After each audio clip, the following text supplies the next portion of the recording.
सावधान, मां लक्ष्मी ने स्वयं कहा है, अगर घर की ये 5 चीज किसी को दे दी जाए तो धन संपत्ति ही नहीं, सुख शांति भी सदा के लिए छिन जाएगी। क्या आप जानते हैं, आपके घर की 5 साधारण चीजें ही आपकी किस्मत तय करती हैं। मां लक्ष्मी ने चेतावनी दी है, गलती से भी इन्हें दान कर दिया तो घर में आ जाएगी भयंकर गरीबी। बहुत समय पहले प्राचीन भारत के एक छोटे से नगर विशालपुर में एक साधु का आश्रम था। वहां दूर दूर से लोग आकर आध्यात्मिक शिक्षा प्राप्त करते थे। नगरवासी साधु को आचार्य देव कहते थे, क्योंकि वे केवल भिक्षा लेकर जीवन व्यतीत नहीं करते थे, बल्कि लोगों को सही जीवन जीने की राह भी दिखाते थे। विशालपुर नगर समृद्ध था, लोगों के घर धन धान्य गहनों और रत्नों से भरे रहते थे। नगरवासी मानते थे कि ये सब माता लक्ष्मी की कृपा से ही है। नगर के बीचों बीच माता लक्ष्मी का एक भव्य मंदिर था। रोज शाम को वहां दीपक जलाए जाते, घंटियों की ध्वनि गूंजती और पूरा वातावरण श्री ह्रीं श्री महालक्ष्मी नमः के मंत्रों से पवित्र हो जाता। लेकिन एक परिवार ऐसा भी था जो नगर में सबसे समृद्ध होने के बावजूद धीरे धीरे कंगाल होने की ओर बढ़ रहा था। यह परिवार था वसुदेव जी का। वसुदेव जी नगर के सबसे बड़े व्यापारी थे। उनके पास सोने चांदी के ढेर थे, नौकर चाकर थे और अनाज के कोठार भरे रहते थे। फिर भी कुछ वर्षों के भीतर उनका घर वीरान होने लगा। धन की जगह कर्ज बढ़ने लगा, नौकर छोड़कर जाने लगे और घर में अशांति फैल गई। लोग हैरान थे कि ऐसा क्यों हो रहा है, आखिर माता लक्ष्मी की कृपा एक समृद्ध घर से क्यों उठ गई। वसुदेव जी भी परेशान थे। एक रात में चिंतित होकर सो रहे थे, तभी उन्हें एक स्वप्न आया।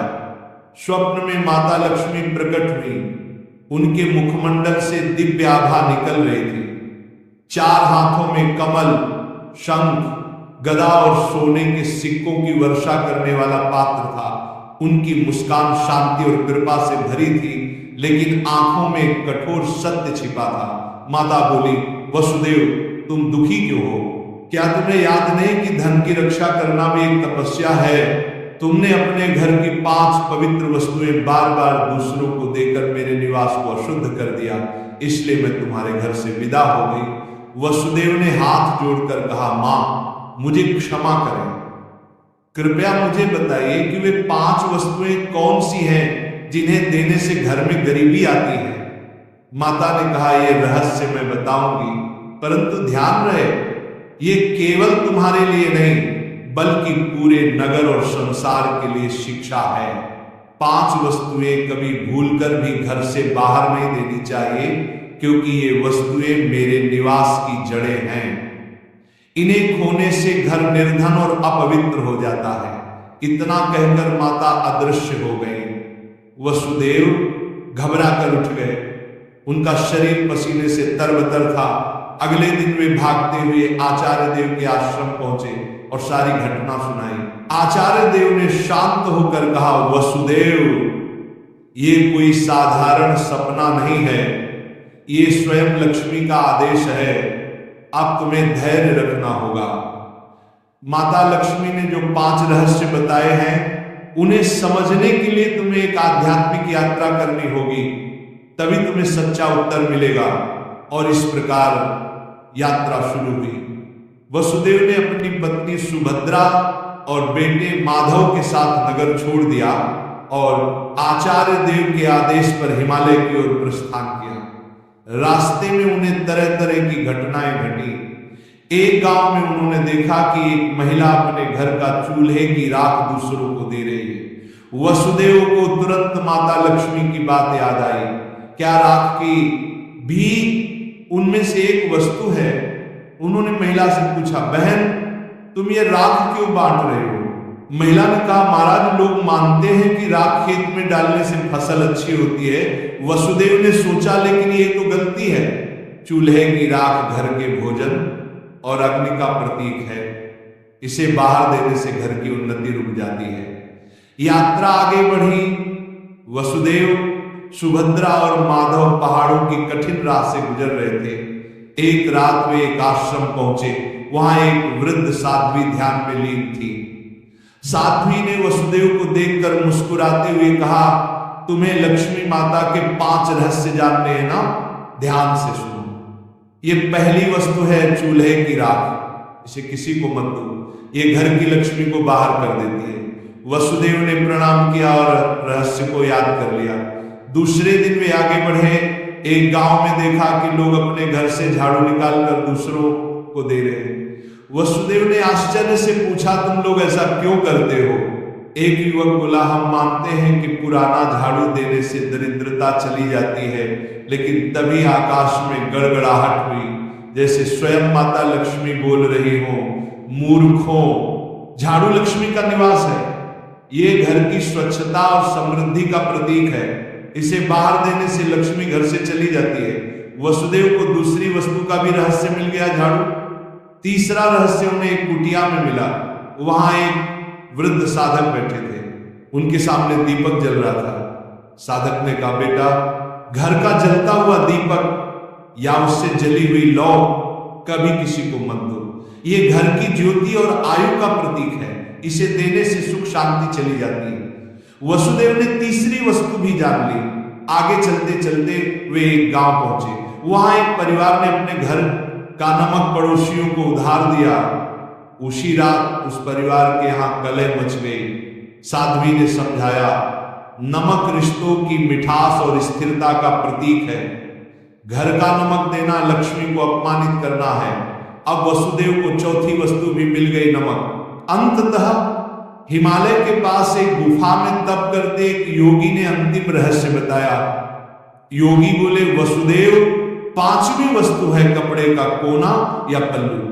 महिलाएं अक्सर पुराने कपड़े का पल्लू काट कर दे देती हैं, लेकिन यही स्त्री की लक्ष्मी और घर की मर्यादा का प्रतीक है। इसे देना घर के भाग्य को काटना है। अब 5 वस्तुएं स्पष्ट थी। पहला, चूल्हे की राख। दूसरा, झाड़ू। तीसरा, जलता दीपक। चौथा, नमक। 5वां, कपड़े का कोना। वसुदेव ने कृतज्ञ होकर योगी को प्रणाम किया। अब 5 रहस्यों को जानकर वसुदेव अपनी पत्नी सुभद्रा और पुत्र माधव के साथ नगर की ओर लौटने लगे। रास्ते भर में मन ही मन माता लक्ष्मी के उपदेशों को दोहराते रहे। नगर पहुंचते ही उन्होंने सबसे पहले आचार्य देव के चरणों में प्रणाम किया और पूरी यात्रा का वर्णन किया। आचार्य देव ने मुस्कुराकर कहा, वसुदेव, तुम्हें अब सच्चा ज्ञान मिल गया है। इन रहस्यों को केवल अपने तक सीमित मत रखना, बल्कि नगरवासियों को भी बताओ, ताकि वे भी लक्ष्मी के अपमान से बच सके। आचार्य देव की आज्ञा पाकर वसुदेव ने नगर के बीचों बीच सभा बुलाई। सभा में नगर के लोग बड़ी संख्या में उपस्थित हुए। वसुदेव ने हाथ जोड़कर कहा, बंधुओं, मैं स्वयं अपनी गलतियों के कारण निर्धनता और कष्ट का भागी बना। माता लक्ष्मी ने मुझे स्वप्न में दर्शन दिए और बताया कि 5 वस्तुएं कभी घर से बाहर नहीं देनी चाहिए। इतना कहकर उन्होंने क्रम से सब समझाया। पहली वस्तु है चूल्हे की राख, दूसरी झाड़ू, तीसरी जलता दीपक, चौथी नमक और 5वीं कपड़े का कोना। लोगों ने आश्चर्य और श्रद्धा से यह बातें सुनी। तभी आकाश में एक दिव्य प्रकाश फैला और माता लक्ष्मी स्वयं प्रकट हुई। उनके प्रकट होते ही वातावरण में सुगंध फैल गई। मंदिरों की घंटियां अपने आप बज उठी और लोग भाव विभोर होकर उनके चरणों में झुक गए। माता बोली, वसुदेव ने जो कहा वह सत्य है। तुम सब जान लो कि ये 5 वस्तुएं मेरे निवास की जड़ है। जो इन्हें बाहर देता है वह अपने ही घर से मुझे विदा करता है। ये कहते ही माता ने वसुदेव के घर की ओर हाथ उठाया और देखते ही देखते उनके घर में फिर से समृद्धि लौट आई। कोठार भर गए, नौकर लौट आए और पूरे घर में शांति का वास हो गया। नगर के लोग ये चमत्कार देखकर स्तब्ध रह गए और माता लक्ष्मी की जयकारे करने लगे। नगर में अब ये शिक्षा फैल गई कि कोई भी व्यक्ति घर की 5 वस्तुएं बाहर न दे। लोग अपने घरों में सावधानी रखने लगे। पहले जो लोग अंधविश्वास में पड़कर झाड़ू, राख, नमक या दीपक दूसरों को दे देते थे, उन्होंने ये सब बंद कर दिया। नगर में धीरे धीरे हर घर में समृद्धि लौटने लगी। लोग समझ गए कि लक्ष्मी केवल सोने, चांदी या धन में ही नहीं, बल्कि घर की पवित्रता, भोजन, स्वच्छता और मर्यादा में भी रहती है। वसुदेव अब नगर में आदर्श बन गए। वे धनवान तो थे ही, पर अब उन्होंने अपने धन को धर्म और सेवा में लगाना शुरू किया। उन्होंने गरीबों के लिए अन्न क्षेत्र बनवाया, परंतु घर की 5 वस्तुएं देने से हमेशा इनकार करते। जो भी उनसे ये चीजें मांगता वह विनम्रता से कह देते, भाई ये माता लक्ष्मी की मर्यादा है, इन्हें देने से मेरे ही नहीं तुम्हारे घर की भी समृद्धि घट जाएगी। लोगों ने भी इस शिक्षा को हृदय से स्वीकार कर लिया। समय बीतने पर नगर विशालपुर दूर दूर तक प्रसिद्ध हुआ कि वहां न तो कोई निर्धन रहता है और न ही किसी के घर में कलह होती है। ये सब केवल माता लक्ष्मी की शिक्षा का परिणाम था। माता लक्ष्मी समय समय पर नगर में आकर वसुदेव को आशीर्वाद देती और नगरवासियों को याद दिलाती कि लक्ष्मी केवल धन की देवी नहीं, बल्कि संतुलन, संयम और मर्यादा की शक्ति है। अंततः वसुदेव के जीवन की सबसे बड़ी सीख यही बनी कि लक्ष्मी की कृपा केवल मेहनत से ही नहीं, बल्कि मर्यादा के पालन से भी प्राप्त होती है। माता लक्ष्मी केवल धन संपत्ति की देवी नहीं, बल्कि वे पवित्रता, मर्यादा और संतुलन की शक्ति है। घर की समृद्धि बनाए रखने के लिए मेहनत और सदाचार के साथ साथ मर्यादा का पालन भी आवश्यक है। चूल्हे की राख, झाड़ू, जलता दीपक, नमक और कपड़े का कोना, ये 5 चीजें लक्ष्मी का निवास मानी जाती है। इन्हें घर से बाहर देने का अर्थ है लक्ष्मी को स्वयं विदा